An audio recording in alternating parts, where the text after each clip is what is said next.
Carta aos Colossenses, capítulo 1. Saudação.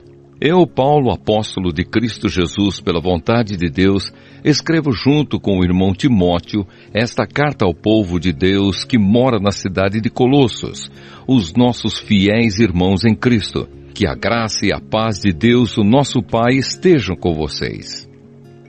Oração em favor dos Colossenses. Sempre que oramos por vocês, damos graças a Deus, o Pai do nosso Senhor Jesus Cristo, pois ficamos sabendo da fé que vocês têm em Cristo Jesus e também do amor que vocês têm por todo o povo de Deus. Quando a verdadeira mensagem, a boa notícia do Evangelho chegou a vocês pela primeira vez, vocês ouviram falar a respeito da esperança que o Evangelho oferece. Por isso a fé e o amor que vocês têm são baseados naquilo que esperam e que está guardado para vocês no céu. Essa boa notícia que vocês receberam está trazendo muitas bênçãos e vai se espalhando pelo mundo inteiro. E foi isso mesmo que aconteceu com vocês, desde o dia em que pela primeira vez ouviram falar a respeito da graça de Deus e a conheceram de verdade. Tudo isso vocês aprenderam com Epáfras, nosso querido companheiro de trabalho, o qual presta serviço em favor de vocês como um fiel servidor de Cristo. Foi ele quem nos contou do amor que o Espírito de Deus deu a vocês. Por esse motivo, desde o dia em que ficamos sabendo de tudo isso, nunca paramos de orar em favor de vocês. Pedimos a Deus que encha vocês com o conhecimento da sua vontade e com toda a sabedoria e compreensão que o Espírito de Deus dá. Desse modo, vocês poderão viver como o Senhor quer e fazer sempre o que agrada a Ele. Vocês vão fazer todo tipo de boas ações e também vão conhecer a Deus cada vez mais. Pedimos a Deus que vocês se tornem fortes com toda a força que vem do glorioso poder dele, para que possam suportar tudo com paciência. E agradeçam com alegria ao Pai, que os tornou capazes de participar daquilo que ele guardou no reino da luz para o seu povo. Ele nos libertou do poder da escuridão e nos trouxe em segurança para o reino do seu Filho amado. É Ele quem nos liberta, e é por meio dele que os nossos pecados são perdoados. Cristo e a sua missão. Ele, o primeiro Filho, é a revelação visível do Deus invisível. Ele é superior a todas as coisas criadas, pois por meio dele, Deus criou tudo no céu e na terra, tanto o que se vê como o que não se vê. Inclusive todos os poderes espirituais, as forças, os governos e as autoridades. Por meio dele e para ele, Deus criou todo o universo. Antes de tudo, ele já existia, e por estarem unidas com ele, todas as coisas são conservadas em ordem e harmonia. Ele é a cabeça do corpo, que é a igreja, e é ele quem dá vida ao corpo. Ele é o primeiro filho que foi ressuscitado para que somente ele tivesse o primeiro lugar em tudo. Pois é pela própria vontade de Deus que o Filho tem em si mesmo a natureza completa de Deus. Portanto, por meio do Filho, Deus resolveu trazer o universo de volta para si mesmo. Ele trouxe a paz por meio da morte do seu Filho na cruz, e assim trouxe de volta para si mesmo todas as coisas, tanto na terra como no céu. Sempre fiéis. Antes vocês estavam longe de Deus, e eram inimigos dele por causa das coisas más que vocês faziam e pensavam.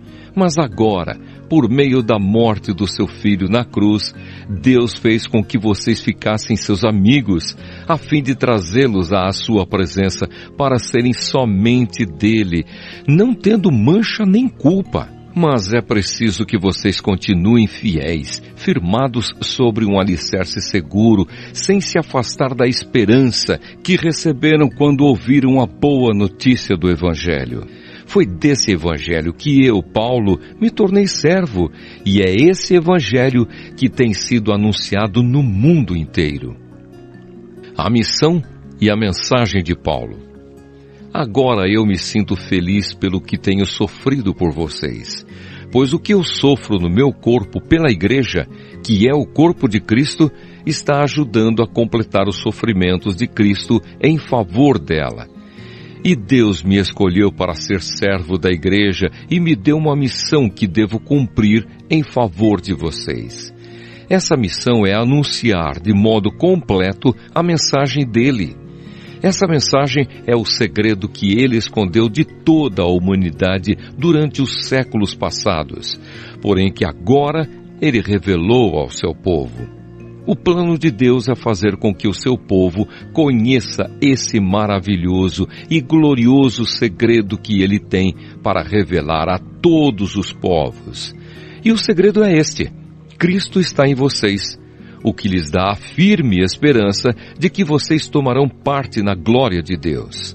Assim, nós anunciamos Cristo a todas as pessoas, com toda a sabedoria possível, aconselhamos e ensinamos cada pessoa a fim de levar todos à presença de Deus como pessoas espiritualmente adultas e unidas com Cristo. É para realizar essa tarefa que eu trabalho e luto com a força de Cristo que está agindo poderosamente em mim. Carta aos Colossenses, capítulo 2. Pois quero que saibam o quanto eu tenho trabalhado por vocês e pelos que moram em Laodiceia, e por muitos outros que não me conhecem pessoalmente. Eu trabalho para que o coração deles se encha de coragem e eles sejam unidos em amor e assim fiquem completamente enriquecidos com a segurança que é dada pela verdadeira compreensão do segredo de Deus. Esse segredo é Cristo, o qual é a chave que abre todos os tesouros escondidos do conhecimento e da sabedoria que vem de Deus. Eu digo isso a vocês para que não deixem que ninguém os engane com explicações falsas, mesmo que pareçam muito boas. Porque embora no corpo eu esteja longe, em espírito eu estou com vocês. E fico alegre em saber que vocês estão unidos e firmes na fé em Cristo. A vida em união com Cristo. Portanto, já que vocês aceitaram Cristo Jesus como Senhor, vivam unidos com Ele.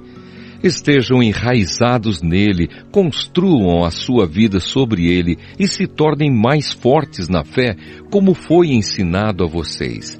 E deem sempre graças a Deus. Tenham cuidado para que ninguém os torne escravos por meio de argumentos sem valor, que vêm da sabedoria humana. Essas coisas vêm dos ensinamentos de criaturas humanas e dos espíritos que dominam o universo e não de Cristo. Pois em Cristo, como ser humano, está presente toda a natureza de Deus e por estarem unidos com Cristo, vocês também têm essa natureza. Ele domina todos os poderes e autoridades espirituais. Por estarem unidos com Cristo, vocês foram circuncidados não com a circuncisão que é feita no corpo, mas com a circuncisão feita por Cristo, pela qual somos libertos do poder da natureza pecadora. Pois quando vocês foram batizados, foram sepultados com Cristo, e no batismo também foram ressuscitados com Ele por meio da fé que vocês têm no grande poder de Deus, o mesmo Deus que ressuscitou Cristo. Antigamente vocês estavam espiritualmente mortos por causa dos seus pecados, e porque eram não-judeus e não tinham a lei. Mas agora Deus os ressuscitou junto com Cristo. Deus perdoou todos os nossos pecados e anulou a conta da nossa dívida com os seus regulamentos que nós éramos obrigados a obedecer. Ele acabou com essa conta, pregando-a na cruz. E foi na cruz que Cristo se livrou do poder dos governos e das autoridades espirituais. Ele humilhou esses poderes publicamente, levando-os prisioneiros no seu desfile de vitória. Portanto, que ninguém faça para vocês leis sobre o que devem comer ou beber, ou sobre os dias santos e a festa da lua nova e o sábado. Tudo isso é apenas uma sombra daquilo que virá. A realidade é Cristo. Não deixem que ninguém os humilhe, afirmando que é melhor do que vocês, porque diz ter visões e insiste numa falsa humildade e na adoração de anjos. Essas pessoas não têm nenhum motivo para estarem cheias de si, pois estão pensando como qualquer outra criatura humana pensa. Elas não estão ligadas a Cristo, que é a cabeça. Cristo controla o corpo todo, o alimenta e mantém unido por meio das juntas e ligamentos, e assim o corpo cresce como Deus quer que cresça. Morrer e viver com Cristo.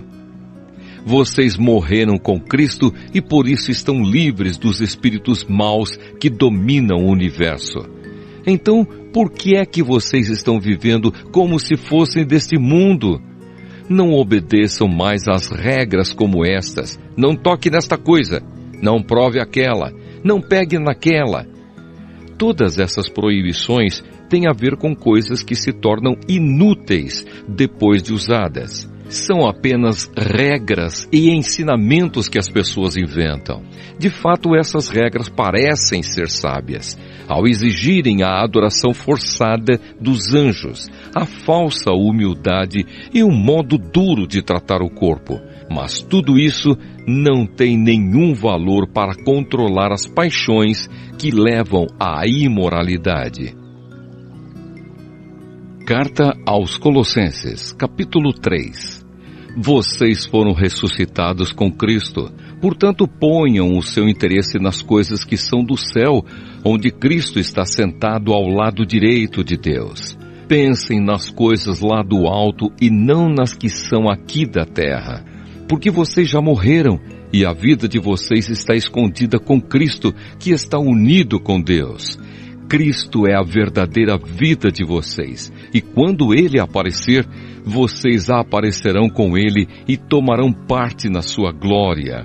A vida velha e a vida nova. Portanto, matem os desejos deste mundo que agem em vocês, isto é, a imoralidade sexual, a indecência, as paixões más, os maus desejos e a cobiça, porque a cobiça é um tipo de idolatria. Pois é por causa dessas coisas que o castigo de Deus cairá sobre os que não lhe obedecem. Antigamente a vida de vocês era dominada por esses desejos, e vocês viviam de acordo com eles. Mas agora livrem-se de tudo isto, da raiva, da paixão e dos sentimentos de ódio, e que não saia da boca de vocês nenhum insulto e nenhuma conversa indecente. Não mintam uns para os outros, pois vocês já deixaram de lado a natureza velha com os seus costumes e se vestiram com uma nova natureza. Essa natureza é a nova pessoa que Deus, o seu Criador, está sempre renovando para que ela se torne parecida com Ele, a fim de fazer com que vocês o conheçam completamente. Como resultado disso, já não existem mais judeus e não judeus, circuncidados e não circuncidados, não civilizados, selvagens, escravos ou pessoas livres, mas Cristo é tudo e está em todos. Vocês são o povo de Deus. Ele os amou e os escolheu para serem dele. Portanto, vistam-se de misericórdia, de bondade, de humildade, de delicadeza e de paciência. Não fiquem irritados uns com os outros e perdoem uns aos outros, caso alguém tenha alguma queixa contra outra pessoa. Assim como o Senhor perdoou vocês, perdoem uns aos outros. E acima de tudo, tenham amor, pois o amor une perfeitamente todas as coisas. E que a paz que Cristo dá dirija vocês nas suas decisões, pois foi para essa paz que Deus os chamou a fim de formarem um só corpo, e sejam agradecidos. Que a mensagem de Cristo com toda a sua riqueza viva no coração de vocês. Ensinem e instruam uns aos outros com toda a sabedoria. Cantem salmos, hinos e canções espirituais. Louvem a Deus com gratidão no coração. e tudo o que vocês fizerem ou disserem, façam em nome do Senhor Jesus e por meio dele agradeçam a Deus, o Pai. Viver bem com os outros. Esposa, obedeça ao seu marido, pois é o que você deve fazer por ser cristã. Marido, ame a sua esposa e não seja grosseiro com ela. Filhos, o dever cristão de vocês é obedecer sempre ao seu pai e à sua mãe, porque Deus gosta disso. Pais, não irritem os seus filhos para que eles não fiquem desanimados. Escravos, em tudo obedeçam àqueles que são seus donos aqui na terra. Não obedeçam só quando eles estiverem vendo vocês, procurando com isso conseguir a aprovação deles. Mas obedeçam com sinceridade por causa do temor que vocês têm pelo Senhor. O que vocês fizerem, façam de todo o coração, como se estivessem servindo o Senhor e não as pessoas. Lembrem que o Senhor lhes dará como recompensa aquilo que Ele tem guardado para o seu povo, pois o verdadeiro Senhor que vocês servem é Cristo. E quem faz o mal, seja quem for, pagará pelo mal que faz. Pois quando Deus julga, Ele não faz diferença entre pessoas. Carta aos Colossenses, capítulo 4. Donos de escravos, sejam justos e honestos na maneira de tratar os seus escravos. Lembrem que vocês também têm um Senhor no céu. Conselhos. Continuem firmes na oração, sempre alertas a orarem e dando graças a Deus. Orem também por nós, a fim de que Deus nos dê uma boa oportunidade para anunciar a sua mensagem, que trata do segredo de Cristo, pois é por causa dessa mensagem que estou na cadeia. Portanto, orem para que eu faça com que o segredo de Cristo seja bem conhecido, como é o meu dever. Sejam sábios na sua maneira de agir com os que não creem e aproveitem bem o tempo que passarem com eles. Que as suas conversas sejam sempre agradáveis e de bom gosto, e que vocês saibam também como responder a cada pessoa. Últimas saudações.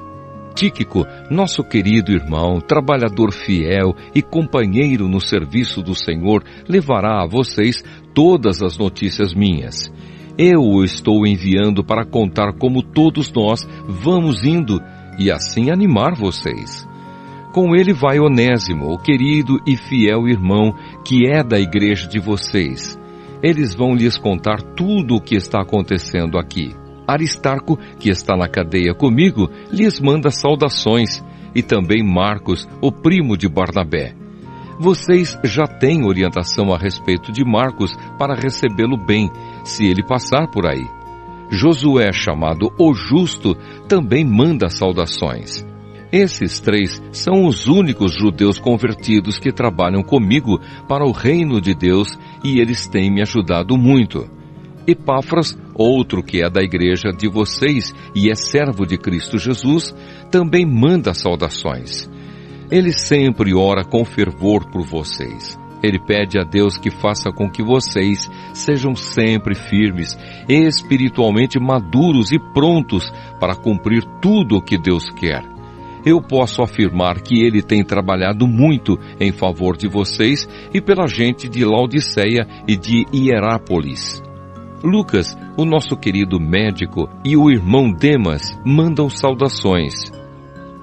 Mandamos saudações aos irmãos que moram em Laodiceia. Saudações também para Ninfa e para a igreja que se reúne na casa dela. Peço que depois de lerem esta carta, vocês a mandem para Laodiceia, a fim de que os irmãos de lá também a leiam. E vocês leiam a carta que vai chegar de Laodiceia, e digam isto a Arquipo. Procure cumprir bem a tarefa que você recebeu no serviço do Senhor. Com a minha própria mão escrevo isto. Saudações de Paulo. Não esqueçam que estou na cadeia. Bênção. Que a graça de Deus esteja com vocês.